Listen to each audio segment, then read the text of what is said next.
Well, hey, good morning. Welcome to the Blue Gamer Bluecast morning show. I'm your host, Adam Blue.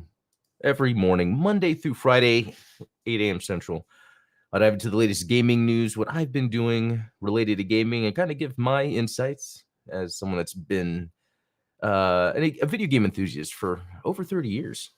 Um, yeah, a lot to get into. So for today, I'm going to give some impressions on Astro Bot because I've had a lot of time with it since its release. Hey, looky in the chat. Howdy, Chris. Howdy, Jim Kell X. Good to see you all. Yeah, so I'll be giving my impressions of Astro Bot. And then I already forgot. There was some other news I found. What was it? I kind of like to do these little teases because there's more we're going to be talking about. There's some leaks. Oh, yeah, because the Sony thing happening with the PS5 Pro, we'll probably get some information on that today. Potentially. Some stuff about Ubisoft I want to talk about. What else have I? Oh, the reviews for Marvel vs. Capcom Fighting Collection are up. We could look at those, although I'm sure we know what that's going to be. But it's always interesting to know what they're adding into these retro collections. Anyway, a bunch of other stuff. So let's dive in because I feel like today there's more than normal. But to start off, what did I play yesterday? I didn't play a lot. I didn't spend a lot of time yesterday, but when I could, I went in. I finished a map in Space Marine 2. I actually like when you're playing through the single player how easy it is to, if you're in the middle of a mission, you can just get out and get back in where you were, just because this game is wrapped in this kind of multiplayer, almost PvE servicey type thing. So if you're playing like an operation, I think you don't have that. But I think when you're playing the regular single player, you can just stop, get back in. The game is still great. Like, it is so good. I've played, according to this, I've played 5 hours and 22 minutes of Space Marine. I still wouldn't even review it. Although I would say if someone's like, man, should I get it right now or not? I'd say, yeah, I'd probably get it. But the reason I say I wouldn't review it yet is even after 5 hours, I feel like there's still so much I haven't even done yet. Like, I haven't beaten the campaign. I haven't done. I did one multiplayer mission where you do like a little quick match in the operations or whatever. Still wrapping my head right now. And then there's all those things you unlock too, which I've barely even done that. So there's still a lot of fun to be had with Space Marine. And that seems more like, well, actually, that's not true. I was about to say that seems like a game I could just pick up and play anytime, but that's actually the case with all of these because Astro Bot, the other game I've been playing, and I'm going to give some deeper impressions of this. So I've played for 4 hours and 51 minutes, which seems like a lot of time, a decent amount of time, especially for this being more of a character mascot platformer game. But Astro Bot is awesome. It's amazing. It's because it plays like you would expect from Nintendo, from a mainline 3D platformer. I know sometimes you can look at Mario and be like, yeah, this is really good. And you might look at Yoshi, which is still Nintendo, or Kirby or something, be like, that's not as tight as a Mario, even though it's still really good. And to me, this Astro Bot is as tight as a Mario in terms of the controls, the level design.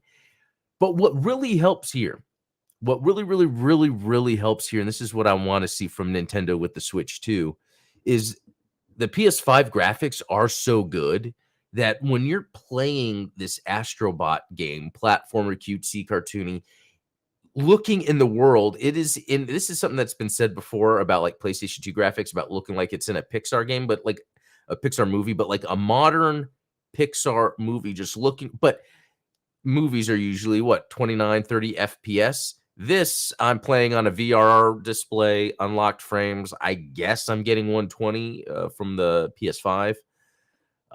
Potentially if it goes to 144, I can't believe I don't know off the top of my head. But anyway, the frame rate in Astro Bot with the graphics, it looks amazing. Like, I would love to see Mario, Zelda with the graphics I'm seeing Astro Bot in. And so that's this proof of concept.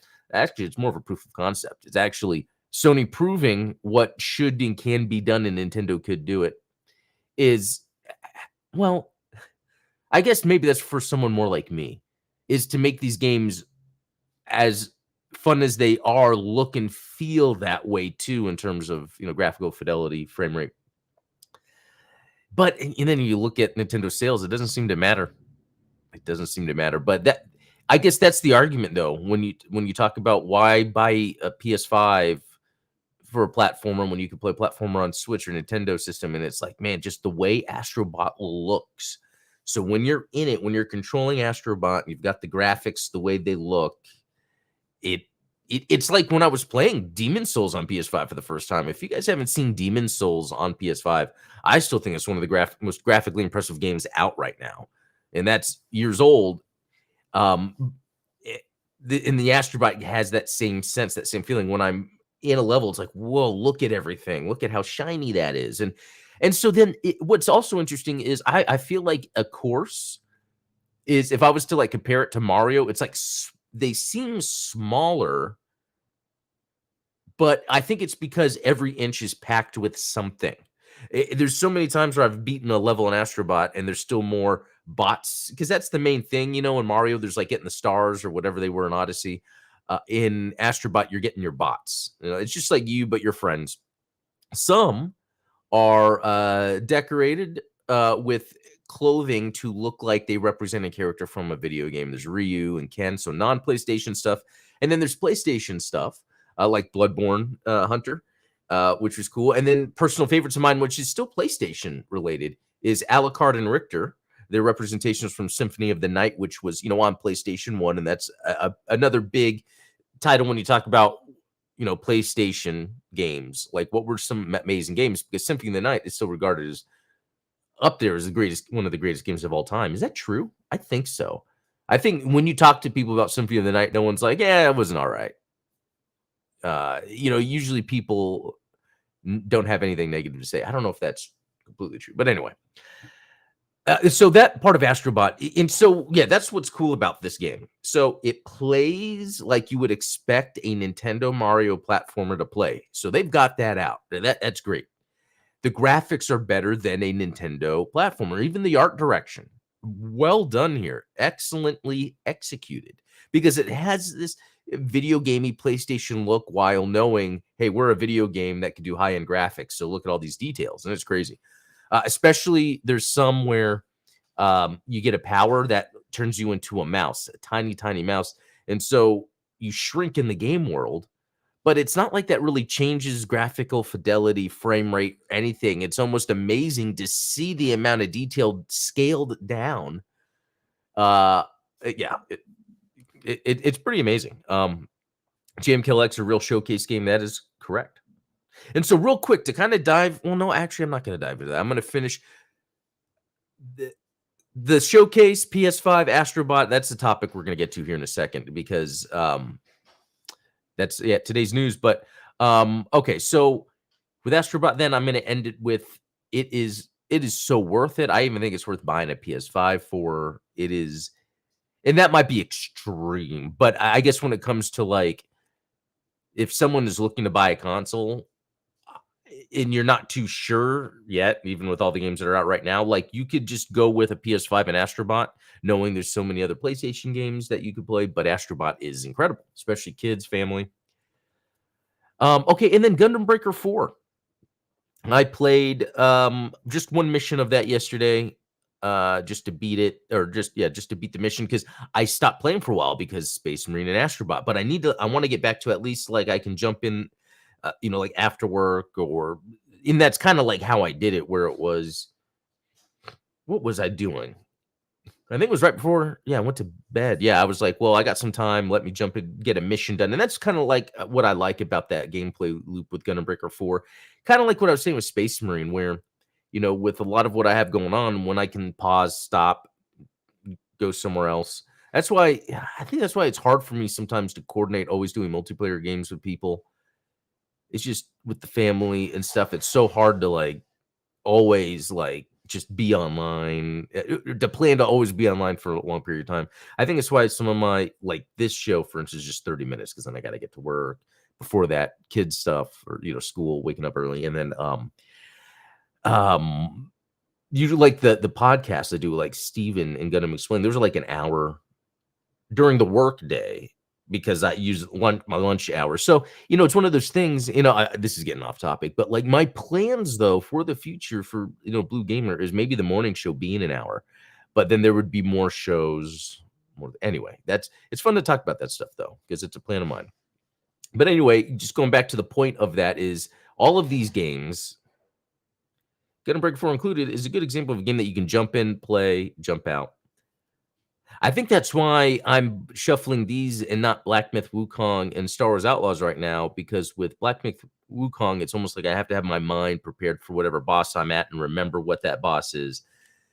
But if I'm jumping around games, it's going to take me more time. Same with Star Wars Outlaws. Oh, I love Outlaws. I can't wait to get back into it. But kind of the same thing where like I will be on an adventure in the middle of a journey. And so like if I stop and come back, it's like, okay, what was I doing? What was my plan? Um, yeah, it's so hard with all these games. That's something I was talking about with others yesterday. I forget where I was talking about this, but there's just so many games out right now. It's crazy. Like, yeah, if this would be great if I was single and had no kids. Oh, then, but, eh, but that also comes, you know, with other things. It's not like it's not like playing video games all day is the perfect life. I try to do that. Yeah, because there's this thing where I do, and I think that kind of speaks to when I was just showing. And I know I'm just kind of thinking out loud. I tend to be the type where I will play a game just for a certain amount of time, and then I have to stop. So that could be part of why it's hard for me to coordinate long sessions of multiplayer with people, because I have these small windows of gaming, and then I have to like go outside or go do something else. Which, yeah, with the weather so nice. Oh man, yesterday, so many times I went out for a walk. I'm gonna try to do the same today. Anyway, I feel like I'm just rambling, and I am. But okay, so today's gonna be interesting because in a few hours there's going to be a PlayStation event going on, but it's only gonna be, I think they said 9 minutes or 19 minutes. But basically, it's gonna be, and I don't know if it's been leaked, confirmed, excuse me, but Mark Cerny, uh, PlayStation hardware developer, is potentially going to be revealing that PS5 Pro. There was in the Reddit thread for gaming leaks and rumors, there had been a YouTube video on the PlayStation YouTube account titled PS5 Pro, and it was taken down. And I guess it was like marked as private or something. Let's see. From prototyping to release, Mark Cerny and the PlayStation hardware team took 19 months in total. That's probably where I got the 19. And they never missed a single deadline. Impressive stuff. Jason Schreier says there's no GTA 6 delay. Okay. Guy on Twitter in August leaked a bunch of PS5 Pro information. He was correct about the PS5 Pro event date and was close to the approximate runtime. Okay. So September 19th. Again, that could be where I got that 19. Not 9. Yeah, because it's supposed to be just a short presentation. I thought I saw it on here.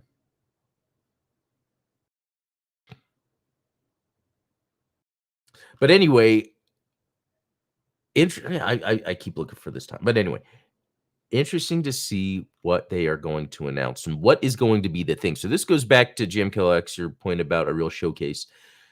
Astro Bot, it's interesting because that is a game that seems like it would be something you would sell with a console, but it's not necessarily. It's a showcase game, but it's not necessarily something to showcase for a pro. That's what's interesting, but it could be if it's not necessarily about necessarily the most amazing graphics ever, but like what Astrobot did is while looking really good, it has all these little features. So what if they're able to leverage Astrobot with this PS5 Pro? Maybe there's some other thing we're not thinking about, because they did talk about using software rendering, AI. So that has something to do with it. But it would be really crazy if this console, 19 months, is that enough time to really understand the impact of AI or to implement something AI? Maybe, because looking at all this Microsoft stuff in terms of like their Office suite, their AI, their Copilot, they have a whole thing built out there. And I mean, they're a bigger company than Sony. Anyway, it'll just be interesting to see what this PS5 Pro will actually do. And what they're gonna do, because yeah, Astro Bot is a real good showcase of the PS5, but then after that, you come out with a Pro, and it's like, well, what do you do on top of that? Unless it's to get people to, yeah, what if they drop the price of the PS5, make the Pro the price of a PS5?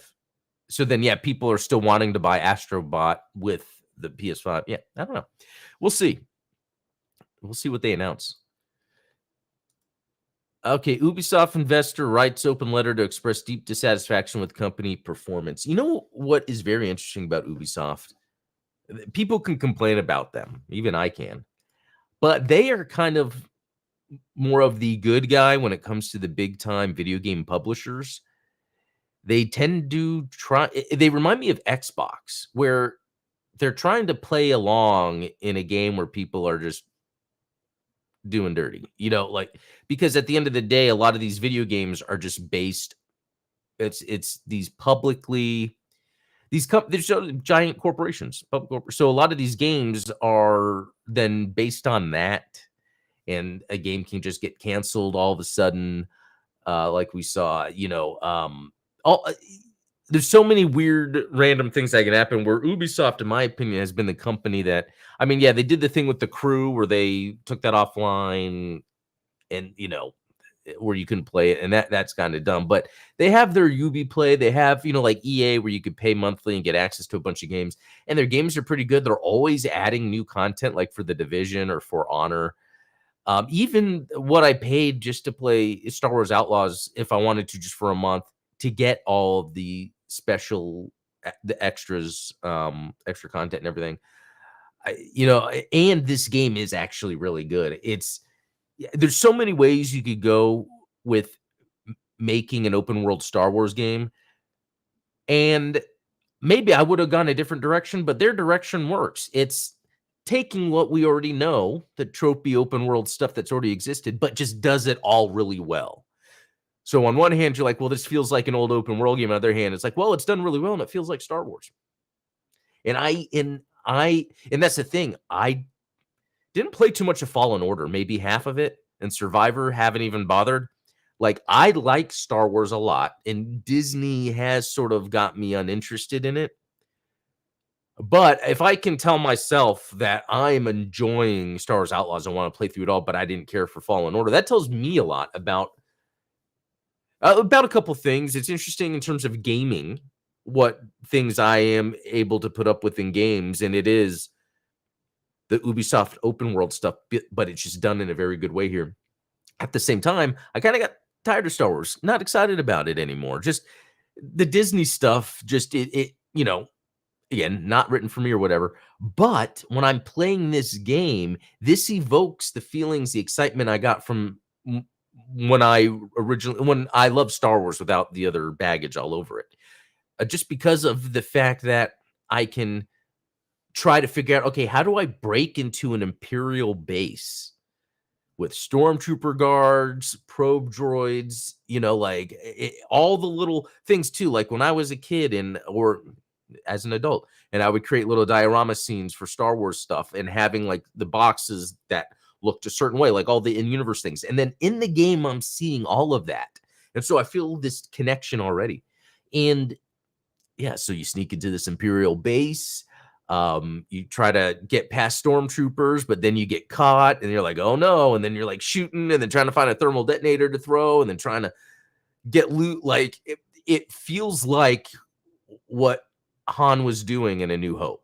Like what's going on here. It's great because yeah, I'll be in a bar getting, a contract to go do something, maybe go steal something from an Imperial base. And then that's, it's, yeah. And then other little things about this that, when I talked about how it has a lot of that samey open world Ubisoft stuff, there are the other things it does that helps it. Like in Elden Ring, how you could call your horseshoe at any moment. You could do that here. As long as you're not like in an area that you can't have a speeder, which is usually like in the walking around town areas, like more closer inside, where it's like a mall type area. But yeah, I could be out in the open world, and usually I have my speeder with me anyway, but I could be where I just don't want to walk back to my speeder because I just got into some action or something. Just call my speeder. It comes to me. Awesome. Like and that's a little thing, right? But it's just those quality of life improvements that make that old standard tropey Ubisoft open world formula fun. So got to give it to them for that. Chris is saying people overreact with Ubisoft, especially this year. Okay, I'm glad you're saying that because I feel the same way. I feel the same way. So I'm glad to hear the same thing. I think gamers need to gatekeep, might need to gatekeep after this year. There's too much game drama from the grifters. That is another thing. And I wonder if that's like everywhere, or are we just because election stuff, politics. But yeah, in gaming, I just don't like that because then even that gets me sidetracked where I will talk about drama that happens, which, man, not related to gaming, but related to Star Wars and YouTube. There's been some crazy drama. So I won't talk about it here, but if you check out Star Wars Theory and Star Wars Explained, some interesting drama. I learned a lot from it as being a YouTuber, learning how to navigate and communicate with other YouTubers. Kind of interesting stuff. A lot of drama. Yeah, it ruins things. I'm glad you recognize that. Okay, let's move on. Roundup. The reviews are in for Marvel vs. Capcom Fighting Collection Arcade Classics. I would just think people would be like, yes, buy it if you like these games that have been out for a long time. But just to see if there's anything extra in here, let's see. CG Magazine, most accessible way to experience some classic crossover action, but it's also the best way to play outside of having to bust out the old Sega Dreamcast. So yeah, that's kind of the end goal or thought here, I guess, is it's a very accessible way to play these classic fun games. And if Capcom is doing, and they're good at that actually, what Konami is doing with their collections, Konami is adding all the features possible, like Japanese version, like different region versions, for instance. Let's see.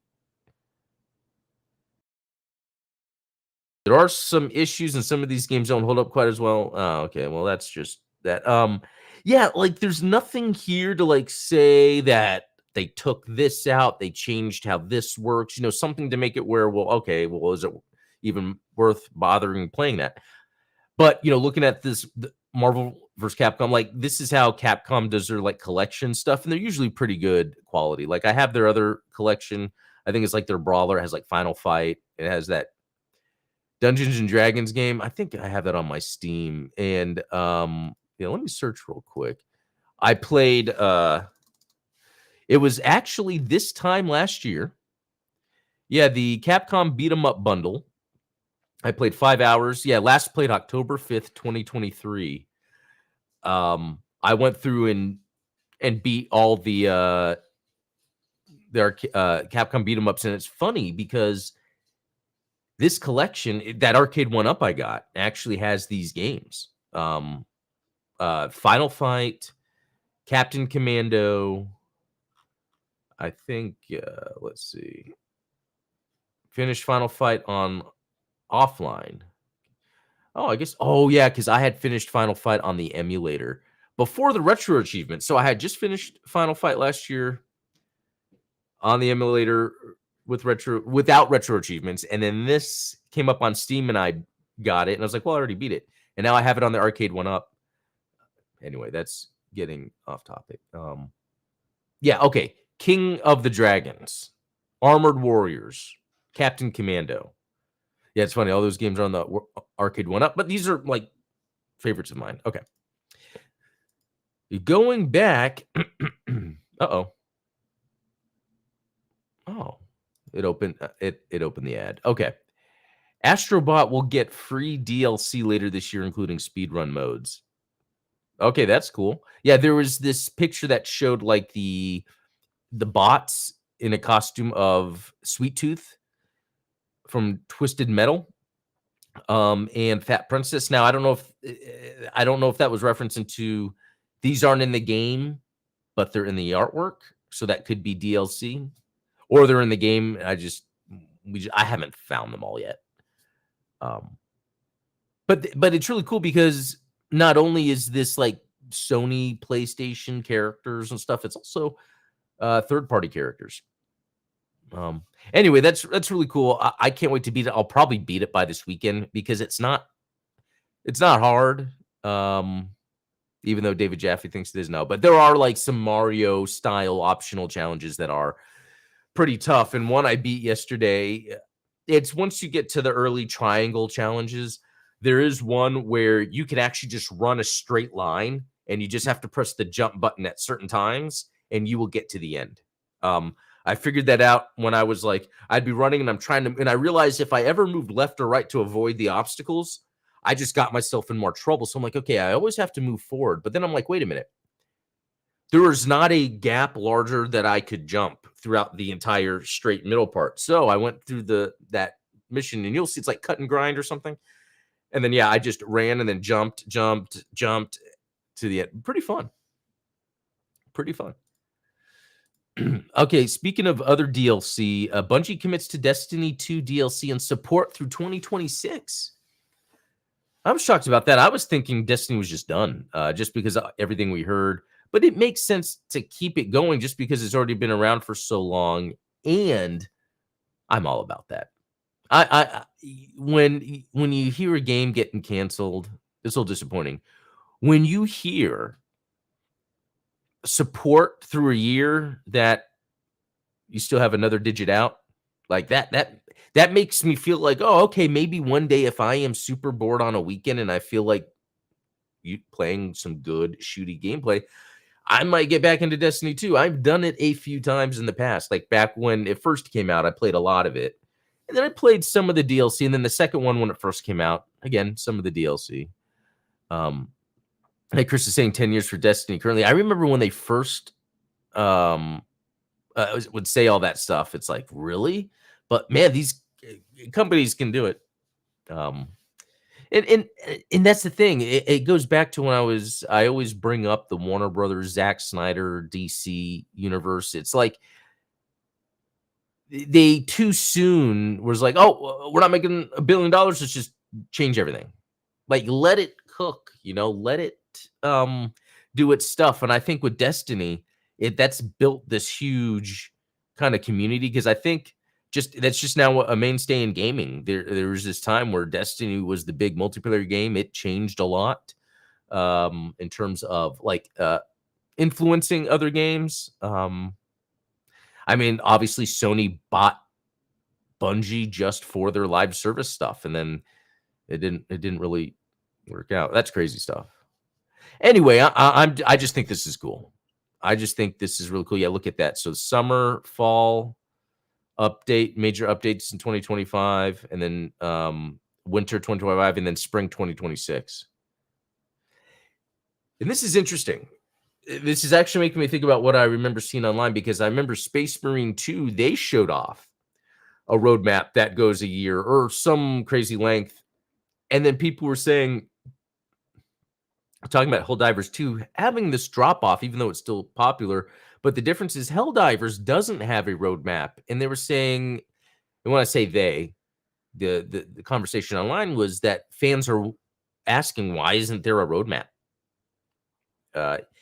Because even me right now, just seeing that there's this roadmap for Destiny, it's like, oh, that would make me then want to jump in and play this later, knowing that there's going to be the support pretty far out. I mean, by the time we'll see Robert Downey Jr. is Tony Stark, or is it not Tony Stark? Yeah, it's Dr. Doom. I'm not good at pulling Marvel stuff all the time off the top of my head, but just think by that time we would have seen that. So yeah, very cool. What else? Warhammer 40,000 Space Marine 2 has incredible player count and sales numbers. Yeah, played more of this again. Very fun. The game had 100,000 peak players during its early access. Isn't that crazy? It is now the second best-selling game on PS5 behind NBA 2K5, which, those games sell crazy. And ahead of Fortnite for best-selling. That doesn't make sense, but whatever. Astro Bot, Call of Duty, Black Myth Wukong. Wow. I've heard some people say it's their game of the year for 2024. I would say it's in the top 5. And it's funny because it's not like I'm amazed by this game. It's more like this game is exactly what I was expecting it to be. I think that's what, the main thing is. It is good because we were expecting it to be good. And Tim Willits, ex-id Software, is the creative director over there. So, like, I remember when I saw him, he was at Gamescom talking about. I'm like, I didn't know Tim Willits was with Saber. Yeah, that's some cool stuff. All right, I'm about to get out of here, but one last thing. I've never played Yu-Gi-Oh, but I wanted to show this article. This is Konami reveals more Game Boy titles for Yu-Gi-Oh Early Days Collection. This is just, again, an example I want to show of Konami. Like, I haven't played Yu-Gi-Oh, but Konami is, they are showing respect for their back catalog. They understand who they are. Again, haven't played Yu-Gi-Oh, but they're coming out with a collection that has a Game Boy game from 98, 99, and 2000. Previously announced games too. Was that like, are they separate? I don't know. But maybe that they're all together too. That just seems awesome. If you're into Yu-Gi-Oh, good on Konami for doing that. It's funny seeing this because 98, I was not into Yu-Gi-Oh, but of course I had heard and seen about it because I was just at the age of, I was aged out of that. It's kind of the same thing with Pokemon. By the time Pokemon was becoming popular, I was kind of aged out, but still appreciated it for its video gameness. All right, so that just about does it all. Thanks for joining this morning's episode of the Blue Gamer Bluecast morning show. I gargled. I know this is random. Water and salt this morning to kind of help open my throat, and that did help a lot. So I recommend that if you wake up sometimes and you get your throat going. I don't know. Anyway, that's it. Stay tuned. Obviously we have tomorrow. Oh, and we'll end this with Gem Kill X. Yu-Gi-Oh was one of their biggest revenue makers in the manga. Who made it died a hero. The mangaka, I don't know who, so they better respect it. Interesting. So is it like where Konami just, they're in a position where they have to, or they'll be hated on a whole lot. Hey, that's what happens a lot of times with these video game companies. They'll make a move that kind of disrespects the source. But anyway, stay tuned tomorrow. I have another episode and we'll talk about whatever gets revealed here later today. So yeah, it's later today. Sony will be announcing potentially the PS5 Pro. I don't know. We'll see. All right, guys. Well, have a good one. We'll talk later.